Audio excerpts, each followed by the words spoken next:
All right, welcome back. Chapter 4, Creativity, Innovation, and Invention. I solicited some feedback from some of you guys about my kind of podcast approach of kind of narrating through the reading, and I got, it sounds like positive feedback from that, so I'm going to keep doing it. On to Chapter 4. Again, we're talking about creativity, innovation, and invention in this chapter. Definitely check out the video on mind mapping. That's actually my most favorite creative exercise in terms of developing a new business idea, a solution for anything. We use it in the business division. I use it at home when I'm trying to formulate ideas. I even have my kids doing it. So I'm a big fan of mind mapping. I think it's just a great way to get all these ideas out of your head and onto a whiteboard or a piece of paper. And suddenly you have all these things in front of you, and you can link things that you never thought of linking before, and you can come up with solutions to problems that you're having. Okay, so where are we in the course? Next week, you guys will be needing to bring me your business ideas. So you need to be really getting the creative juices flowing right now in preparation for that. So there are a few tools for creativity that we're going to look at, looking at innovation, invention, how they differ, how to take your ideas and develop them further. So what are some tools for creativity? Again, I mentioned the mind mapping, and I have a separate video for that that I've linked in the course. And definitely you need to take a look at that. I want to see that in your ideas. So there are a lot of different ways to creatively solve problems. And keep in mind, an entrepreneur is a couple things. It's someone who's willing to take on risk, but they take on risk, be it financial, be it social, be whatever it is, to solve a problem. So first you have to define the problem. And there's really three ideation practices that we're going to look at in this reading. A lot of it comes out of Stanford's design school. Stanford has an incredible design thinking structure to their entrepreneurial approach. You can find numerous TED Talks, YouTube videos out of Stanford's design school just to give some ideas if you're really struggling to come up with a business that you want to address, or if you have a problem you want to address, but how to address it in a different way. So one of the design thinking practices that they do is basically human-centric design thinking. So it's really about identifying with your potential customer. How you do that is empathy. So you want to feel what other human beings are feeling. You want to put yourself essentially in their shoes. So the first step is to empathize. So define the problem and say, why is this a problem for people and how do they feel about it? So if you get in their shoes and you empathize, that helps you define what's going on with them. If they're having a problem, like say picking up their kids on time after school, how might that be frustrating? If you define the problem, then you can ideate of, hey, perhaps we can create an after-school program where kids can stay at the school and mom and dad can get them without all the frustration. Then you can develop type of a prototype, maybe a design of a program that could work, that benefits both the parents, the students, and also the schools. Then you can maybe test it. You can get some feedback, and the cycle repeats. So to start with a business idea, you need to start with a problem and how it makes people feel. Then you can come up with some ideas that could potentially address the problem. It's very, very important at this stage that you realize there are no bad ideas. All right. You put all the ideas on paper. That's why I love a mind map, because you can put them all up on a piece of paper, all up on a dry erase board or whatever it is, and you can just let everything out of your head and get it there, and then you can start kind of crossing off ideas that aren't realistic, circling ideas that are pretty promising, and then you can start to build a prototype.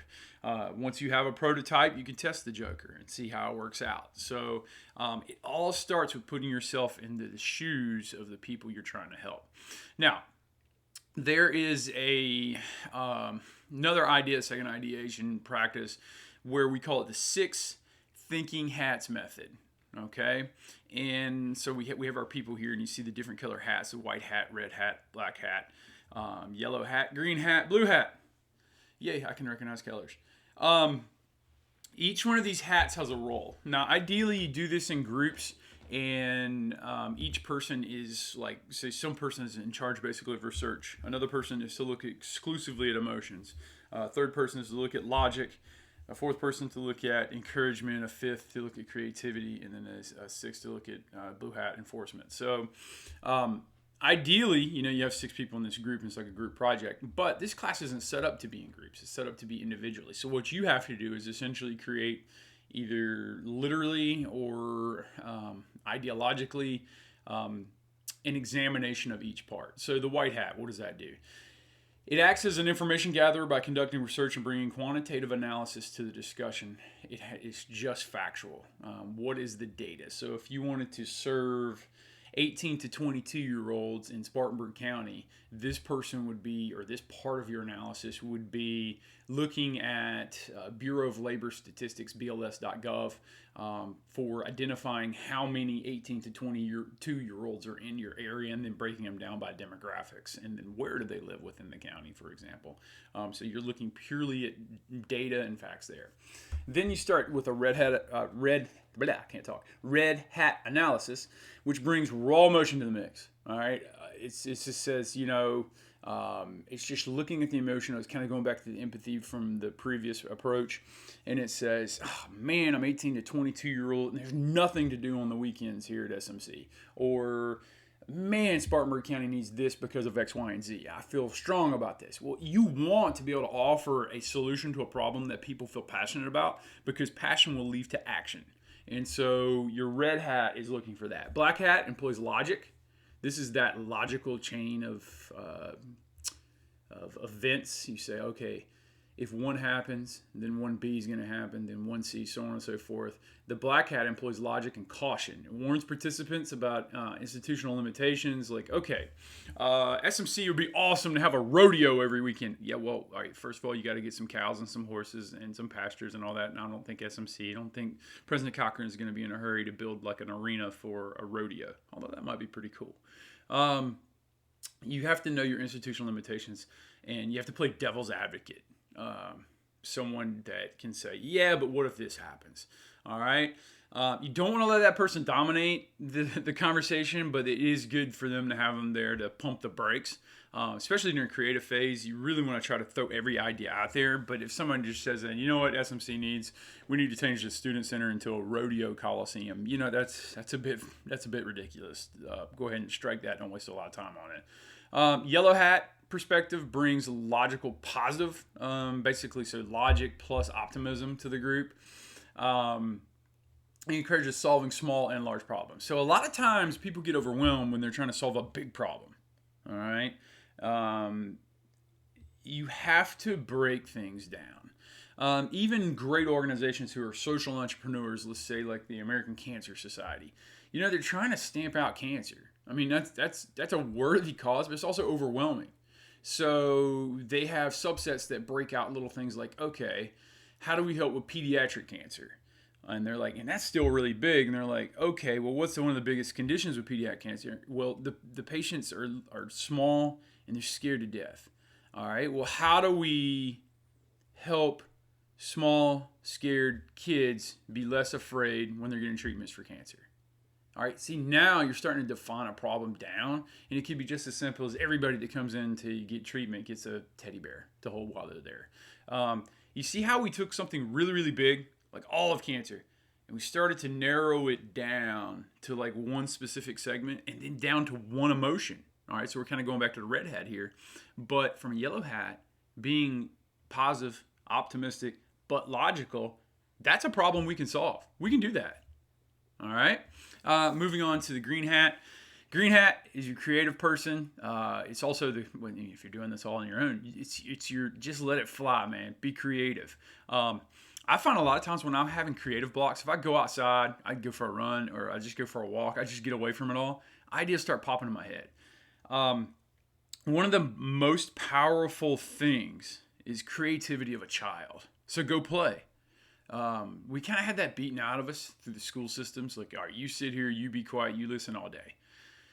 You do the standardized way of thinking. Well, sometimes you just need to go outside and act like a kid again to get creative. You need to introduce change and provoke members of the team when needed.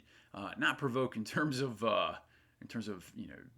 being a jerk or something. I mean, like say, hey, what if we did this? And crack a joke. You have no idea. Comedy, man, humor, it has a place in creativity. So new ideas are basically purview of a green hat perspective. So blue hat maintains a broader structure of the discussion, may set terms by which progress can be judged. So like, how do we say, hey, the last 30 minutes was successful? It makes sure that other hats play by the rules and stays in their respective lanes, so to speak. So that's kind of like the law enforcement of it, if you will. You don't want your creative person just coming up like joking all the time or getting us off subject, which I'm really good at. I guess I'm more of a green hat. You kind of keep them in line, but you also don't want your devil's advocate in the black hat to be just crushing everybody's creativity. So the blue hat is basically, if you're doing this on your own, it's the part of your mind that says, okay, a little bit of creativity is good, a little bit of structure is good. Let's focus on our work. Let's get these types of things done. Let's narrow it down. Let's make sure we're working on what we need to be working. And I think we've all seen these 6 people in a group project before. Working on your own business ideas, you actually basically have to do this. You have to be all 6 people at once. So have fun with that. But man, I've done it.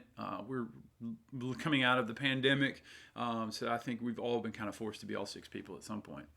So let's get creative. Let's keep on going. So if you take the 6 hats exercise, you can, generally speaking, you can be like, man, I'm really having a creative block right now. If you just try on the different hats, like, okay, this isn't working. Let me go over here. If I'm being black hat all the time, let me try to be green hat. Let me jump over to red hat. Let's get into the emotion of it. Let's be logical. All these different things. If nothing else, you can Google research, Bureau of Labor Statistics. You can pull up things by county, by area, whatever, and that might give you some ideas. You'd be like, hey, I noticed of the 18 to 22-year-olds, let's say 60% are female versus 40% male. I'm just making this up. I don't know. In Spartanburg County, and of that 60%, let's say about 70% are African American. So we know we're focusing on those demographics and those challenges. Say for African American, let's say males in 2020 dealing with issues of social justice, there might be an opportunity there within a subset of data. So the data can always reveal what you're doing. So if you're moving to an area and you're like, hey, you know what, I'm going to sell women's clothing or makeup, and I want to target just generalized, clothing, but I need to look at the data and says, you know what, I only have 20% that are female, or of the females that I have, most are plus sizes, or of the females that I am going to target, 80% of them are African American. So that might affect how you're going to both market your product. I know I've had students that have great ideas that are like, say, makeup for African American females. You want to make sure you're targeting an area that has a lot of potential customers. So you can pull a lot of that out of research and data, which then the white hat opens up. Okay, red hat. What frustrates you about that experience as my potential customer? And then I can identify through their emotions a logical way to address the problem. Okay, so as you can see, a lot of the hats going to work together. All right, lots of words. Last approach here. So we have 3 approaches here. Basically, we were looking at the empathy process, defining. Then we get into the 6 hats, and then the last approach here is just sometimes you struggle, but you need statement starters. So ask, how might we, or how might I address this problem? What if we? A lot of the times when you look at innovating or coming up with new ideas, you're not creating something completely new. You're taking something that exists, say, way over here on the left, and something that exists way over here on the right, and some little bridge in the middle, and you're bringing them together in a different way. So a lot of creation and innovation and entrepreneurship is taking stuff that already exists and just rearranging it in a different way. So don't be afraid to say, hey, what if? Okay? So matching innovation methods and circumstances, open innovation, just finding different ways of doing things. Basically, you're looking to disrupt how things are provided right now. Because if there's a problem that's not being addressed, the current economy, the current construct is not addressing the problem in an effective way. This is how Amazon really grew up. Amazon started out as an online bookstore for colleges, like a bookstore alternative, because people are getting ripped off by the bookstores. That sound familiar? SMC is less of a deal. We're working on it. But Amazon then to realize, oh man, so we're selling books, but people also want like paper and folders and stuff. And they're like, oh man, flower pots might make a thing. Oh wow, people want to buy electronics here. And boom, Amazon realized that they're a huge distributor. But why do people like them? I mean, if I could go to Walmart and buy it and have it in 20 minutes, why would I order on Amazon and wait a week for delivery? So Amazon started to realize if they were going to compete with, say, your local neighborhood Walmart, they had to get speed-based delivery. Basically, you don't have to leave your couch. You can order it from your phone, and guess what? It's going to be here tomorrow or the day after tomorrow. If you got Prime, man, they have some in cities that are getting deliveries the same day. All right, we live in a rural state, so it's rare that we're going to get things same day. But I have gotten things next day. So Amazon said, you know what? We're going to offer a lot of stuff over a wide variety, the ability to order something without leaving your couch, and you're going to have it tomorrow or the day after. So they just took something that existed already, a store basically, added convenience, and then said, we're going to get to you as fast as possible. Uber and Lyft, I mean, taxi drivers, that was like a thing. But Uber and Lyft made it just very easy. A, for people to work for them. If you have a car and you can drive around, you can be an Uber or a Lyft driver. And then they said, you know what, put it on an app. Who wants to stay on the street and call a cab and hope they show up? I once went to New York City before Uber and Lyft was a thing, and it was impossible to get a cab to go to where I wanted to go because there's so many darn people. Well, guess what? Now, last time I went to Uber, last time I went to New York City, rather, just got on Uber, tapped a couple buttons. Next thing you know, boom, there's a little sedan downstairs. I can get where I want. Didn't even have to touch cash. It just paid right there through Apple Pay. It was awesome. Bitcoin, I don't necessarily want to go down that, but it's an alternative way of payment. I lump in like PayPal, that type of thing. Actually, the technology behind Bitcoin is incredible. It's called blockchain. The real value there is going to be having blockchain be able to track things like, you always have like those E. coli outbreaks, and they're like, where did this lettuce come from? Blockchain can actually, if they registered along the way, kind of like your Amazon shipments, it could track what square foot of head of lettuce that got someone sick came from in a field halfway across the world. That's how Bitcoin. That's blockchain. That's what they track. It's being used right now basically as a currency because it can track dollars and be mined. But Bitcoin is something that Bitcoin itself is not going to be the disruptor. It's going to be the technology behind it. Toyota to give on, electric cars, that type of thing. The new Tesla, holy smokes, we're going to talk about Elon Musk here in a second, but that joke will drive itself. Like, we went to Charleston this weekend as a family. It's so exhausting. You get down there and you just 3+ hour drive and awful traffic on 26. Buddy of mine has a Tesla. It'll drive itself to Charleston. Now, you have to be behind the wheel. You can't exactly fall asleep. But they put a TV in there and you can watch TV and the car drives itself. Isn't that insane? Man, how much more relaxed would I have been when I arrived in Charleston after a 3-hour drive? I wasn't constantly white-knuckling it down the interstate, when everybody's slamming on brakes and Orange Barrel Alley and all that stuff. So those types of innovations, those are big things. So big things. So creativity, innovation, invention, how they differ. Let's just skip down to this table right here, table 4. Kind of gets split between pages here. Apologize. Creativity is the ability to develop something original, and particularly an idea or representation of an idea with an element of aesthetic flair. So you take stuff that exists and you just do it a little bit differently. So how do you innovate? Well, that's a change that adds value to an existing product or service. You see what we're saying here, though? All of these elements already exist. A lot of you have great ideas and stuff, variations of what it is exists. You're just going to do it a different way. What's your little niche? What's your little twist on it? Invention. Now, this is a truly novel product, service, or process that, based on some ideas of products that have come before, but represents a leap. It's a truly novel and different. So it's still taking things that exist, but doing it in a different way. Design thinking. You guys did a lot of this in PDev early on. How will your process work? If you're opening a bakery, literally, will they come in and take a number? Will they stand in line? Will you have an app? You got to wrap your mind around how that's going to work. Airbnb was one of the things that basically, like Uber and Lyft, revolutionized how we basically do taxi services. Airbnb is taking a chunk out of hotel stays, that type of thing. So it's stuff that, hey, going somewhere, renting a bedroom to have a place to sleep overnight or more, that's nothing new. But having people do it out of their house, that's innovation. Creativity, again, we talked about ideation before. Again, brainstorming.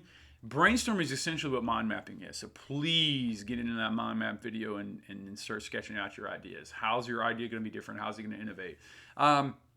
There are two trains of thought here: linear thinking and lateral thinking. Linear thinking is just logical, step by step, vertical flow. Hey, we're going to do A, we're going to do B, we're going to do C.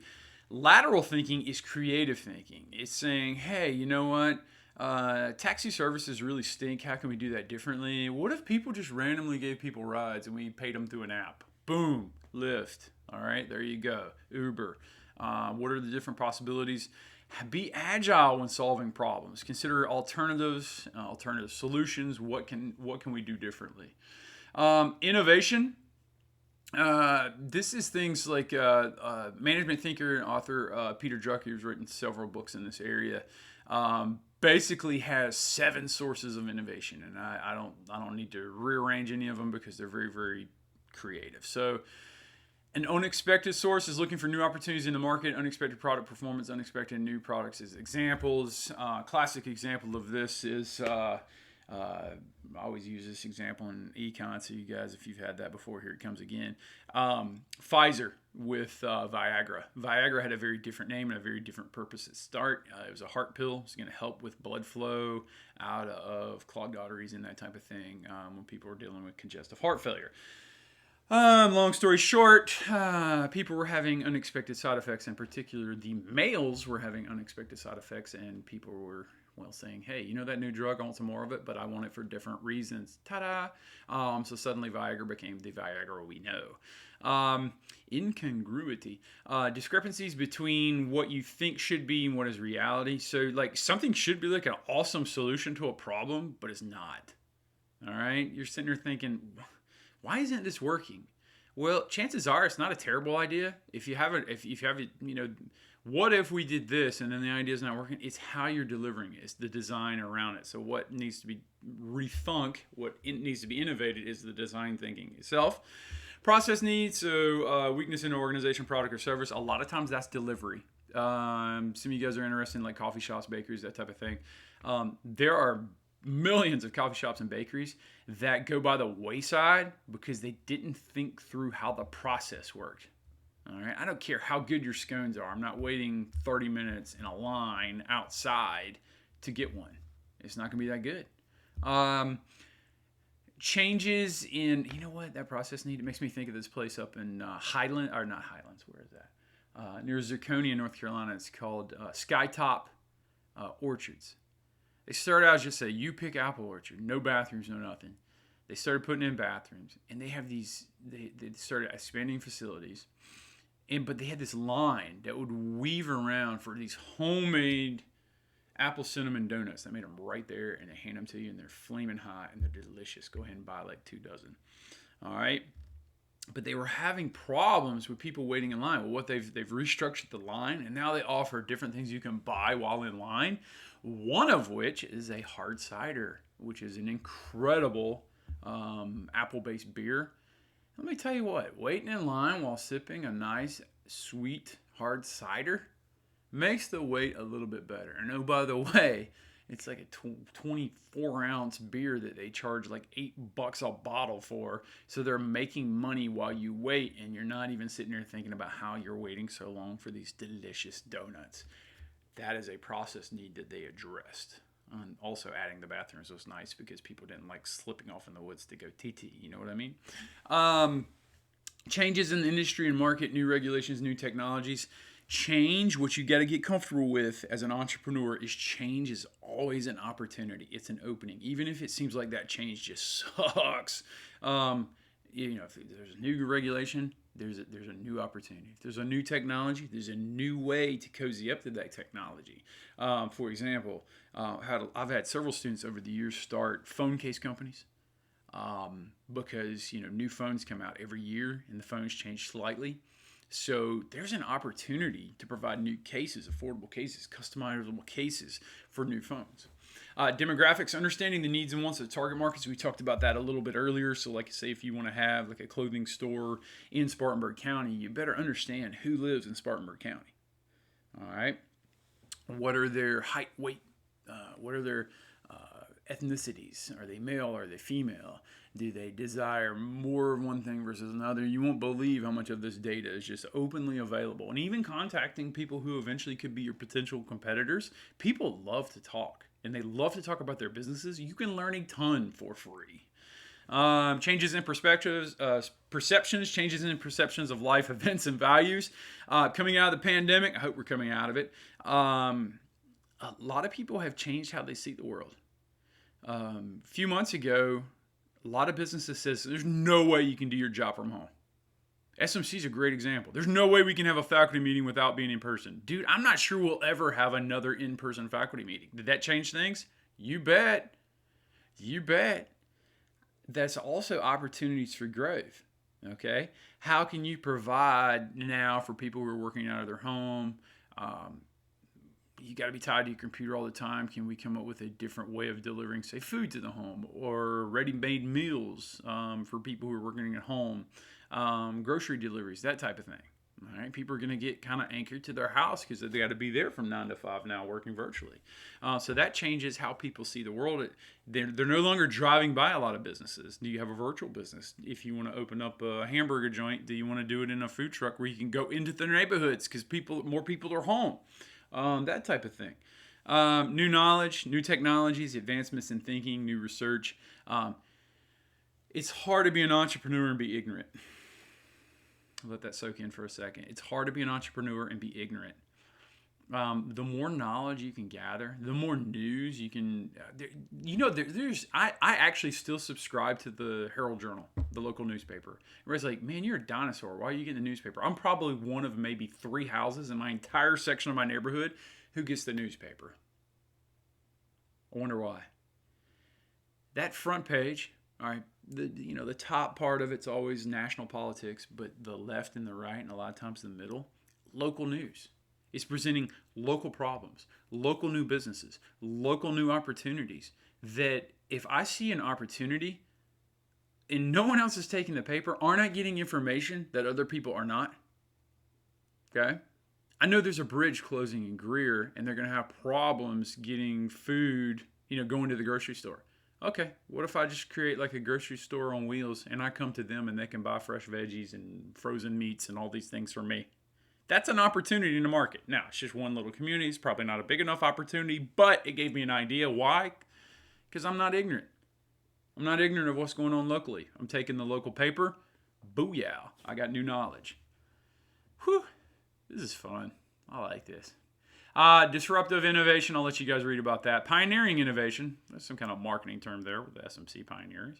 Innovation usually happens incrementally. What I have found is that businesses change fast and slow. Policy changes fast and slow. Big things will happen, then it'll slow down. Then big things will happen all at once. Invention. We've kind of talked about that. A little interesting right here. Did Henry Ford invent the assembly line? Yes and no. The assembly line already existed in pieces. He just assembled it in a different way. So technically, I guess you could say he invented the assembly line, but then really, you know what he did? He took something like shipbuilding, which was done in pieces and in a line, because ships were on water. You had to build them in pieces and in a line, and then eventually put them in the water and so on and so forth. He took an idea from shipbuilding and brought it over to building cars. Okay, so shipbuilding had been around for like 800 years, building by hand and moving them into the waterway and doing them step by step. And he just made an assembly line to produce cars much quicker. So, yes and no. Here he is with assembly line. Here it is with shipbuilding. Pretty cool, right? History is a son of a gun, all right? Logical thinking. It's an informative son of a gun, I should say.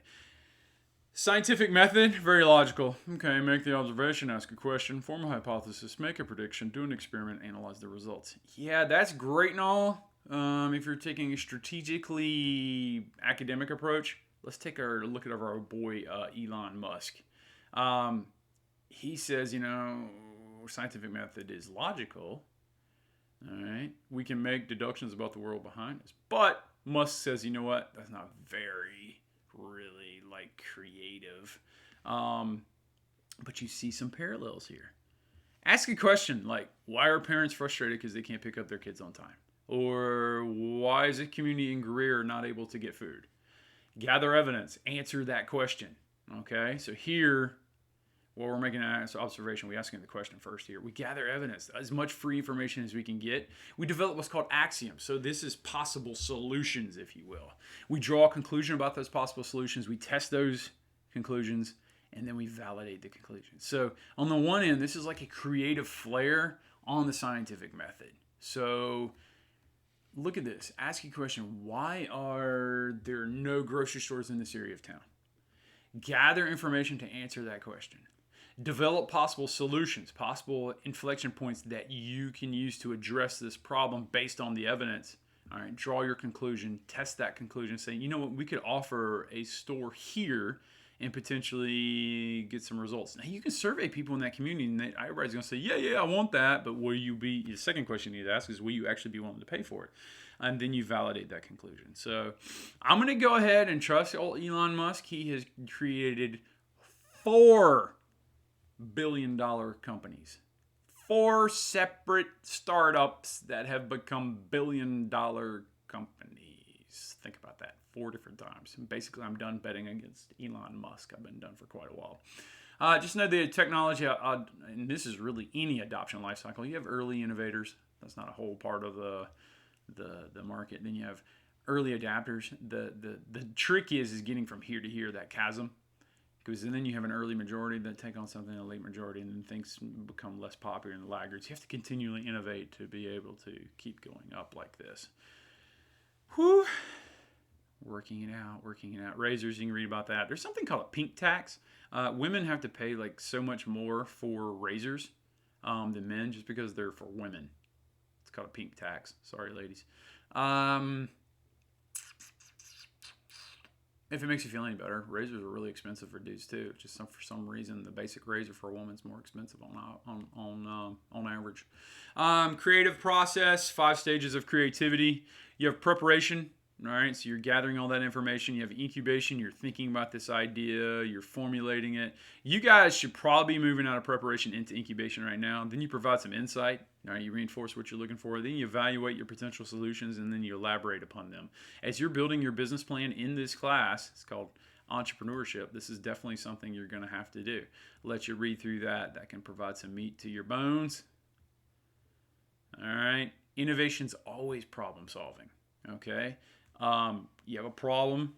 How do you prevent that problem? How do you continue to make your product improve? And then you have the future of the enterprise. If you don't innovate, so say you come up with a problem, that you can solve. You're here, you're innovating, you have people who start buying your stuff. If you don't innovate right here, you do start to decline. But if you continuously improve your product, it keeps going up. This is something that Apple's been incredibly adept at doing over the years.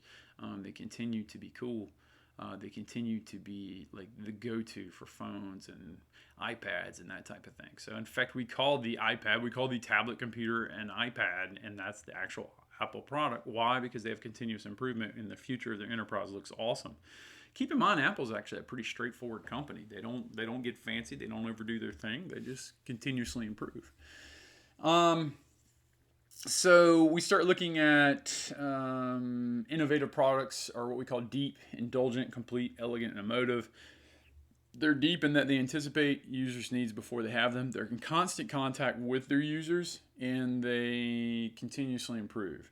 They're indulgent, and they have depth of quality and richness and experience. That's that emotion. You want to solve a problem, but you also want to solve a problem in a manner that makes people feel, man, this really is a great product. You build brand loyalty. You want to be complete in that you have your services wrapped around a product. A lot of times, you can have complementary products, say, to your service or to your product that you actually make more money off of. Like Verizon Wireless selling phones. They make money off the phones. They're very expensive, and they do the payment plans where it feels like a shell game. So they're definitely making more there. But they make more on the accessories that come with it. All right. So there's actually more money to be made in the accessories to an iPhone than is the iPhone itself. So that's why you want to offer a complete service. Elegant. This isn't, elegante. It's not, it's having basically a smart, intuitive design that makes sense. So going back to the cell phone example, you can make more money off the cases. You can make a lot more money off the custom cases. You could be on Amazon selling custom cases to go with phones and not actually have to deal directly with the phone manufacturer. So one of the biggest pluses again to Apple is that they're elegantly simple.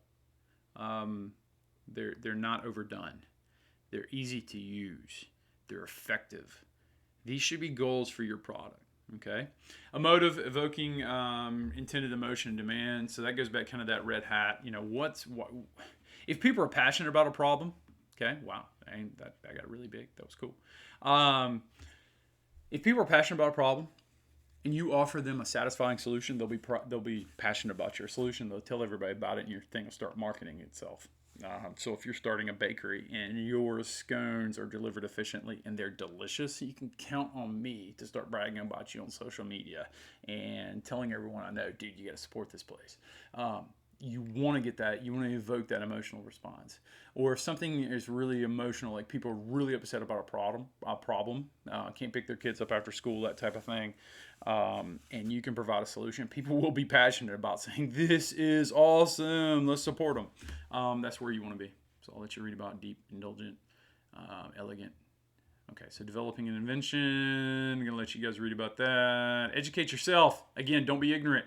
Stay organized. Have a plan, i.e. we're building a business plan. So if you're putting in the effort in this course, you can build a plan. Conduct market research. All right. So much free data out there.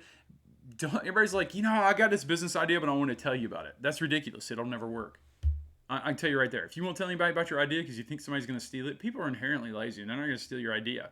If your idea is to sell something to college kids and you live on a college campus, but you're afraid to ask college kids, just quit. You need to be able to ask your potential customer, hey, if I did this, would it work? People will be all over that. They'll say, no, that's a problem here. And if you didn't get that feedback early on, you would build the product or a service and not know that there's a flaw in it immediately. You'd waste a lot of time and money. But if you get feedback early on, and I'm going to expect you to get feedback on your business ideas. If you get feedback early on, you can adapt, you can pivot, you can change how you run your business without wasting your time, and you'll be more effective down the line. You might need to conduct what's called patent research. So some of you guys are going to have inventions. I want you to, in your business plan, say, okay, how are you going to get a patent for that? Because I need you to educate yourself on that. All right, going back to number one. And then I want you to develop a prototype. Let me tell you what. You want an A on this class and this business plan? You give me a prototype. All right? I don't mean like a prototype description, a paragraph. I mean an actual physical product I can hold. All right? You can set that up. I can guarantee an A in this class. You give me a prototype, you're done. All right? As long as you can have all the other pieces to the business plan, you give me a prototype, that's going to be a huge, as the Orange Man would say, huge, okay? The prototype would be huge, bigly, would help your scores. All right? Educate yourself, stay organized, conduct market research, conduct patent research if that's where you're going to be. Some of you guys are developing standalone products, so you're going to need a patent. All right, tell me how you get that. Develop a prototype. Man, I don't know why it keeps jumping pages there. And there's your key terms. There's your chapter. Let me know if you have any questions. This wraps up this week's lecture as I walk you through the reading. You might actually want to read it. You know what I'm saying? Next week, you guys are going to owe me some business ideas. It can be a paragraph, all right? But that starts the assignment portion of this course. You guys are going to be moving away from discussions. We're going to be setting up some Teams calls where I'm going to be having standing appointments with each of you, and we're going to discuss your businesses. So get creative, get innovative, maybe even make an invention. Thank you so much.